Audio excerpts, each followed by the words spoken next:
Hello KLA members, and welcome to your legislative update for the 6th week of legislative session 2013.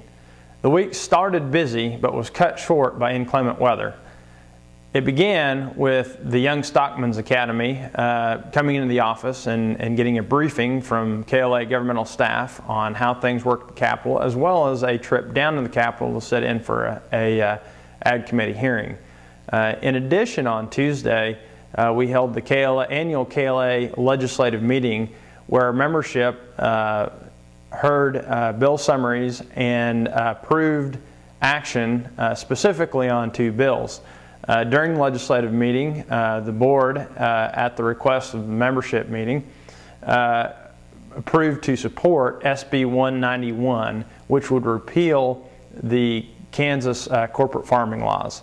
In addition, membership also and the board approved to oppose HB 2365, which would limit conservation easements to only 50 years, precluding perpetual easements, which are used widely by KLA members to place grassland into permanent conservation trusts to preserve use as cow-calf grazing operations.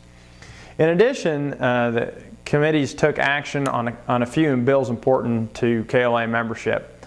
HB 2051 was passed favorably by the House Ag Committee. Included in that bill was a provision that would exempt wastewater containment structures at feed yards, dairies, and swine operations from a dual permit system, meaning it would exempt them from having to get a DWR, dam safety permit, if they already have a permit from the Kansas Department of Health and Environment.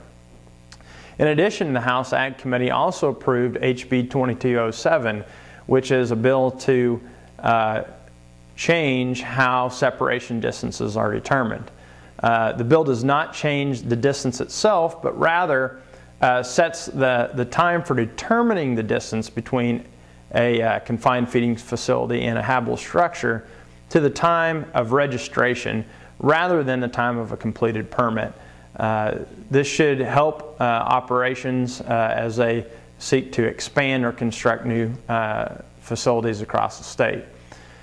In addition, the House and Senate heard 2 bills dealing with the Right to Farm Act, which relates to nuisance laws of the state pertaining to ag operations. HB 2292 and SB 168 would help protect ag operations that are already in existence prior to other uses moving in the area and limit the amount of damages that parties could recover in a lawsuit. Also, we saw action on Senate Resolution 1711. This resolution has to do with a black-footed ferret reintroduction safe harbor agreement.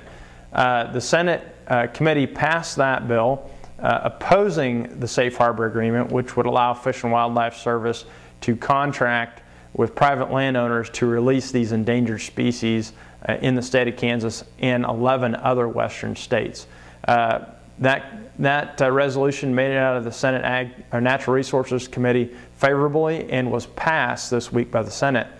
That resolution will be sent to Fish and Wildlife Service for comment on this safe harbor agreement. In addition, KLA staff will be submitting comments opposing the ferret reintroduction safe harbor agreement. Finally, the House Judiciary Committee started hearings on bills to reform the Kansas Restraint of Trade Act. There are 3 bills that were in consideration. KLA is in support of 2 and in opposition to 1 of those bills. These bills could affect how marketing agreements operate in the state of Kansas, and KLA has advocated for reforming the Kansas Restraint of Trade Act. The need for this arose out of a Kansas Supreme Court decision from last May. Hearings will continue next week in the Senate, and we'll hopefully see some committee action on these bills next week. That's all for this week. Until the next time, stay warm and keep the cattle fed.